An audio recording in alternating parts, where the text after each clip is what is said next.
नमस्ते आप सभी का। आज हम बात करेंगे कल्चर और लाइफस्टाइल की, जिसमें हम बात करेंगे हमारे परिवार, परंपरा और पहाड़ों की खुशबू जो सब एक साथ है। और मेरे साथ हैं ताऊ जी। तो आज हम उनके साथ एक कन्वर्सेशन करेंगे और उनसे कुछ सवाल पूछेंगे। ताऊ जी, मेरे हिसाब से सबसे पहला सवाल, आपके हिसाब से कल्चर का असली मतलब क्या है? सिर्फ रिवाज या त्योहार या कुछ और भी गहरा है इस शब्द के पीछे? कल्चर यह एक अंग्रेजी शब्द है और जिसका सीधा सीधा अर्थ संस्कृति है। और संस्कृति का अर्थ है हर वो बात जिसमें हमें संस्कार मिलते हैं, और संस्कारों से जो बनी हुई चीज़ उसको संस्कृति यानी कि अच्छी कृति। संस्कार, संस्कृति, यह दो शब्द एक ही शब्द के दो अर्थ हैं, ऐसा इसको समझना चाहिए। तो संस्कार जिससे हमें मिलते हैं उसको हम संस्कृति कहते हैं। तो इसलिए इसको अलग नहीं देखना चाहिए। तो संस्कार यानी कि संस्कृति एक ही चीज़ है। और कल्चर क्योंकि एक अंग्रेजी शब्द है और ये इसका एग्जैक्ट ट्रांसलेशन नहीं हो सकता है। क्यों? क्योंकि हमारी जो संस्कृति है, हमारी संस्कृति का विस्तार इतना बड़ा है कि उसको एक छोटे से कल्चर जैसे शब्द में उसको समाहित नहीं किया जा सकता। समग्रता में देखना होगा तो संस्कार यानी कि हमारी जो संस्कृति है वो संस्कार ही है जिससे हमें संस्कार मिलते हैं। ये इसका शाब्दिक अर्थ और इसका एक भावार्थ भी इसको आप कह सकते हैं। तो जैसे ताऊ जी, आजकल सब अपनी लाइफ में बहुत बिजी हो गए हैं, तो क्या आपको लगता है कि सब वो अपने कल्चर से दूर जा रहे हैं? हाँ, निश्चित। क्योंकि आज की हमारी जो लाइफस्टाइल है, हमारी जो दिनचर्या है, हमारी जीवनचर्या है, ये इससे हमें हमारी संस्कृति से इसका सीधा सीधा जुड़ाव है। हमारी संस्कृति जिस प्रकार की होती है और उसी संस्कृति के अनुसार हमारी दिनचर्या होती है। तो आजकल की संस्कृति, क्योंकि लोग एकाकी रहना पसंद करते हैं, परिवार के साथ रहना पसंद नहीं करते, परिवार टूट रहे हैं, कुटुंब टूट रहे हैं, जिसके कारण हमारी संस्कृति और संस्कार से वो अलग हो रहे हैं। यह तो एक हमारी संस्कृति पर एक बहुत बड़ा खतरा ऐसा नज़र आता है। यदि जल्दी इस ओर हमने विशेषकर हमारी जो कुटुंब परंपरा है, परिवार परंपरा है, उससे यह शब्द जुड़ा हुआ है, तो हम इससे दूर जा रहे हैं ऐसा कहना तो ठीक नहीं, लेकिन कुछ तो भेद आया है, कुछ तो अंतर है। जैसे कि ताऊ जी, आजकल हम त्योहार मनाते हैं लेकिन इमोशंस कम हो गए हैं, तो क्या आप इस बात से सहमत हो? और जैसे उत्तराखंड में कई सारे फेस्टिवल्स मनाए जाते हैं, बग्वाल, हरेला वगैरह, कई लोग इसका मतलब भी नहीं जानते कि मतलब ये मनाए क्यों जाते हैं, क्या है, तो इसके पीछे कहानियाँ क्या है, क्यों मनाए जाते हैं? विशेषकर कुमाऊं और गढ़वाल में, यानी कि उत्तराखंड की यदि हम बात करें, उत्तराखंड को 3 क्षेत्रों में, मोटा मोटी रूप से 3 क्षेत्रों में बांटा जाता है। एक क्षेत्र है जौनसार का, जहाँ पर जनजातीय लोग रहते हैं प्राय, और एक है गढ़वाल, दूसरा है कुमाऊं। ओवरऑल क्योंकि ये पर्वतीय क्षेत्र हैं और इसके साथ में गोरखाली यानी कि नेपाल भी जुड़ जाता है, तो हम गोरखाली, कुमाऊनी, गढ़वाली और जौनसार, हमारी संस्कृति, हमारे त्यौहार, हमारे पर्व कमोवेश एक जैसे हैं। लेकिन पर्वतीय क्षेत्र होने के कारण हम लोगों की जो संस्कृति है, हम लोगों के जो त्यौहार हैं, वो ज़्यादातर प्रकृति पर आधारित हैं। तो प्रकृति जैसे जैसे, क्योंकि 6 ऋतुएं हैं, उन 6 ऋतुओं के अनुसार चैत्र वैशाख ये वसंत ऋतु है, ज्येष्ठ आषाढ़ फसल वगैरह हमारी हो चुकी होती है, गर्मी का टाइम है, फिर धान की बुआई, इस प्रकार के जो फसलों पर आधारित, वो ऋतुओं पर आधारित हमारे ज़्यादातर हमारे जो त्यौहार हैं। अब जिसमें तुमने नाम लिया अभी हरेला, हरेला जो है श्रावण के महीने में, जब चारों तरफ हरियाली है, चारों तरफ हरियाली और पेड़ पौधे बिल्कुल हरे भरे पत्तों से भरे रहते हैं, खूब पानी खूब बरसता है, खेती खूब भरपूर खेती हो रही होती है, तो ऐसे समय में हरेला मनाया जाता है। हरेले का अर्थ ही हरियाली से है। तो हम लोग के जितने भी त्यौहार, हम लोग के जितने भी पर्व हैं, वो सभी प्रकृति से जुड़े हुए हैं और प्रकृति से अपने आप को जोड़ के रखा है। तो वो केवल पेड़ पौधों तक संबंध नहीं है। हमारे यहाँ के पशु पक्षी, हमारे यहाँ के हमारे जो पशु हैं, हम पशुओं तक की पूजा करते हैं।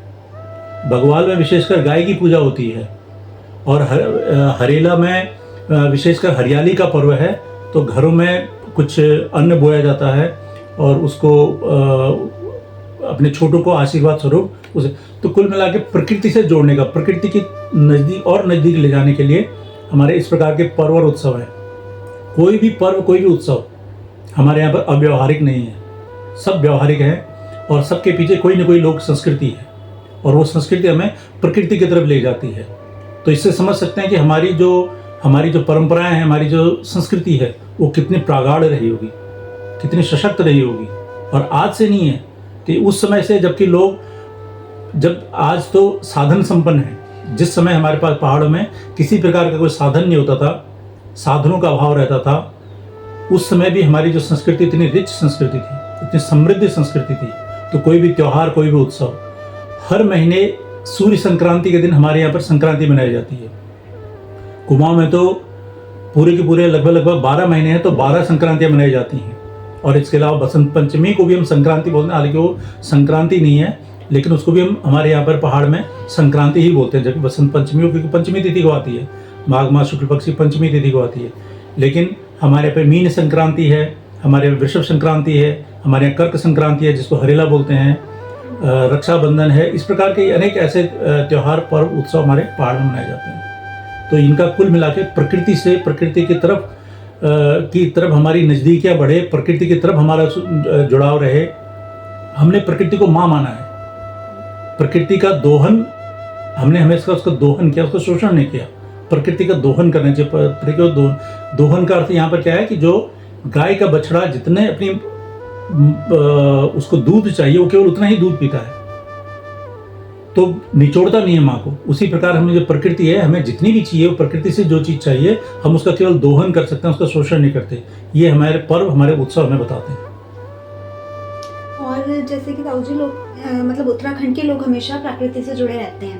पेड़, पहाड़, नदी, देवी देवता के रूप में मतलब मानते भी हैं और पूजते भी हैं। तो आपको लगता है मॉडर्न लाइफस्टाइल ने रिश्ता कमज़ोर कर दिया? हाँ, मॉडर्न लाइफस्टाइल में, क्योंकि पलायन जब से हमारा हुआ है, पहाड़ों से पलायन, विशेषकर शहरों की चकाचौंध देखकर और कुछ रोजी रोजगार हमारे यहाँ के न होने के कारण, हमारी वृत्ति वहाँ की किसी प्रकार की नौकरी इत्यादि या कोई व्यवसाय वहाँ पर इतना नहीं होने के कारण, और शहरों की चकाचौंध देखकर जो वहाँ से जब पलायन हुआ है, तो अपनी संस्कृति से हम दूर हुए। अपने पहाड़ों से हम, हमारे जो जिस प्रकार की हमारी जो संस्कृति, पेड़ पौधे, प्रकृति रही है, इससे हम दूर ही रहे। जबकि हम लोग का जो मूल स्वभाव है, मूल स्वभाव प्राकृतिक और प्रकृति के नज़दीक ही है, प्रकृति के नज़दीक है। हम लोग ये मॉडर्न लाइफस्टाइल में जरूर इसका नुकसान हुआ है, इसका ह्रास हुआ है। इस विषय में हमें बहुत सोचने की आवश्यकता है। और क्या मॉडर्न लाइफस्टाइल और ट्रेडिशनल वैल्यू एक साथ चल सकते हैं? चल सकते हैं। हम नित्य नूतन हैं और चिर पुरातन हैं। हमारी जो संस्कृति है उसको अगर एक शब्द में कहें तो हम चिर पुरातन हैं। हम सनातन बोलते हैं। सनातन का मतलब जिसका ना आदि है ना अंत है, लेकिन हम नित्य नूतन भी हैं। हमारे एक हाथ में हमारे पुराण, शास्त्र और भोजपत्र में लिखे हुए हमारे शास्त्र भी हैं, तो आधुनिक हाथ में, हमारे हाथ में कंप्यूटर है। कंप्यूटर की भाषा भी जितनी बढ़िया हम बोल सकते हैं, जितना बढ़िया हम कंप्यूटर में काम कर सकते हैं, इतना कोई नहीं कर सकता। तो मॉडर्न, ट्रेडिशनल दोनों एक साथ चल सकती हैं, कोएग्जिस्ट करती हैं, साथ चल सकती हैं। क्यों? क्योंकि हमने किसी भी कोई भी बात जो हमारे शास्त्रों में कही है या आधुनिक विज्ञान कहता है, वहाँ पर हमने उसको पूरा नहीं मान लिया। हम कहते हैं इससे आगे और देखना है, नए थी हम ये बोलते हैं, ऐसा नहीं है। हमने कहीं पर भी फुल स्टॉप नहीं लगाया, कहीं पर भी विराम नहीं लगाया कि हाँ बस यहाँ तक हमारी दुनिया है, इससे आगे नहीं, इसके बियॉन्ड नहीं। हमने उसके बियॉन्ड देखा, उसके जाके आगे तक उसके हमने देखा। इसलिए हमने कभी भी हम एक जगह रुके नहीं। हमारे ऋषि मुनियों ने जितना देखा, हम कहते हैं उससे भी आगे भी और कुछ है, उससे भी आगे देखने की जो हमारी कल्पना शक्ति है, हमारी जो दृष्टि है, वो हमें अलग करती है और उससे। तो इसलिए हम चिर पुरातन हैं तो नित्य नूतन भी हैं।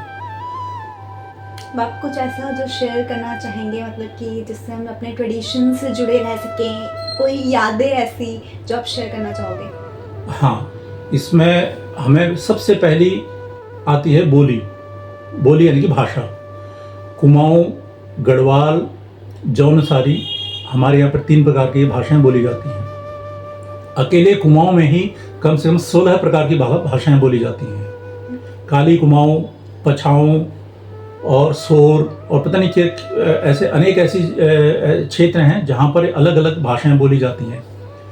और हम अपनी संस्कृति से तब तक जुड़े रहेंगे जब तक हमें अपनी भाषा जोड़ के रखेगी। हमारी जो बोली है, हमारी जो कुमाऊनी और गढ़वाली है, इसकी कोई ग्रामर नहीं है, इसका कोई व्याकरण नहीं है, लेकिन जो ये बोली है, ये बोली हमें हमारी मातृभूमि से, हमारी जन्मभूमि से हमें जोड़ के रखती है। हमें इसको बचाने की ज़रूरत है। हमारी संस्कृति का यदि ह्रास होता है तो हमारी आइडेंटिटी लॉस होती है। Culture loss is identity loss. हमें अपनी आइडेंटिटी को बचा के रखना है, अपने वर्चस्व को बचा के रखना है, तो अपनी आइडेंटिटी को बचा के रखना होगा, अपनी संस्कृति को बचा के रखना होगा। संस्कृति को बचाना है तो सबसे पहले अपनी भाषा। तो उसके लिए मेरा सबसे यही निवेदन है, हम जितने भी मैं तो आते जाते उठते बैठते लोगों से एक ही बात कहता हूँ कि कम से कम अपने परिवार में अपनी भाषा में बात करें। हम 5 स्व की बात करते हैं।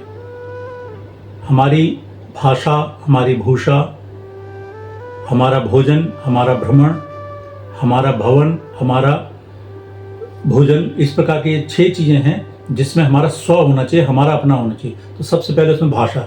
हम अपने घर में, हम अपने बच्चों के साथ में अपनी मातृभाषा में बात करें। हम कुमाऊं के रहने वाले हैं तो कुमाऊनी में बात करें, गढ़वाल के रहने वाले हैं तो गढ़वाली में बात करें, पंजाब के रहने वाले पंजाबी में बात करें, जौनसार के रहने वाले जौनसारी में बात करें। उससे क्या होता है, हमारा एक जुड़ाव रहता है और वो तुम्हें बाहर नहीं मिल सकती। बाहर की भाषाओं से हमें कोई वैर नहीं है, बाहर की भाषाओं से हमें किसी प्रकार का कोई भेद नहीं है कि ये भाषा हमें नहीं सीखनी चाहिए। भाषा तो प्रदेश में हमारी सबसे बड़ी मित्र, हमारा सबसे बड़ा हमारा सहायक है, वो हमारी भाषा ही है। यदि हमें अंग्रेजी आती है, हम यूएस में, विदेश में घूम सकते हैं, हम अमेरिका, लंदन में घूम सकते हैं, हम फ्रांस में घूम सकते हैं, कहीं भी जाते हैं वहाँ पर भाषा यदि हमें आती है तो अंग्रेजी से कोई बैर नहीं है, अन्य भाषाओं से बैर। लेकिन अपनी मातृभाषा को भूल जाए, ऐसा नहीं होना चाहिए। और आज भी हम जब मिलते हैं, अपने मित्रों से मिलते हैं, पहाड़ जाना होता है, पहाड़ हम आते जाते रहते हैं, हमारा बिल्कुल फ्रिक्वेंटली आते जाते रहते हैं, तो हम अपने घरों में तो हम अपनी भाषा में बात करते हैं। लेकिन कुछ बच्चे हमारे आज जो बाहर निकले हुए हैं नौकरी के लिए, प्रोफेशनल अपनी लाइफस्टाइल है, उसमें भी उनका ये प्रयास, वो बोलते हिंदी में हैं, इंग्लिश में भी आजकल बोलने लगे हैं, लेकिन हमारा प्रयास यही रहता है कि अपनी भाषा का, अधिकतम अपनी भाषा का प्रयोग करें। अपनी भाषा हमें जोड़ के रखती है हमारी संस्कृति से, हमारे कल्चर से, हमारी लाइफस्टाइल इस प्रकार की हो कि उसमें वो नज़र आए। ठीक है, धन्यवाद ताऊ जी इतनी अच्छी बातें शेयर करने के लिए।